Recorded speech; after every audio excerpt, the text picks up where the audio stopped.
שומע אחי? זה עוד רגע יום כיפור, חשבתי על זה ואני מבקש סליחה אם פגעתי בך אי פעם, אני לא יודע לי משהו ספציפי, אבל באמת ככה אני מצטער. הולך על הכל? תודה אחי.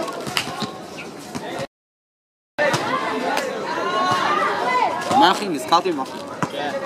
אני מצטער אחי על הפעם ההיא אתה יודע, הפצתי עליך שמועות שאתה ישן עם תפור. וגם... מה? איך קוראים לזה? גם... נכנסתי לשירותי מורות אחי וריססתי, כזה גל היה כאן, אם לא... וגם לקחתי כסף מחסון, אני זוכר, לקחתי כסף מחסון וכתבתי פתק, גל היה כאן. ואחרי שנרדמת בשיעור, הדבקתי לך מסטיק לגבה, אני לא... והתיאור שנתי הוא בכיתה ח' שהתעוררת כולך רטוב ואיך קוראים לזה, ואמרתי לך שזה טל אחי. זה לא הטל? לא, זה לא... והשומר, מתי שנעתי לו את הדלת ושנכנסתי אותו שם, ואז אמרתי למנהל שהיית אתה, סתם כאילו. וגם עם המנהל, הקטע שהכנסתי לו פצצת סירחון בחדר אחי והשארתי מכתב התנצלות בשמך, זה לא מפריע לך, נכון?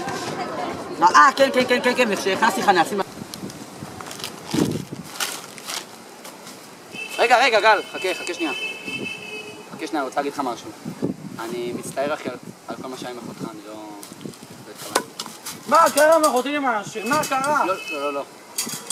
טעות שלי, זה היה עם אחות של יעל! עם אחות של יעל!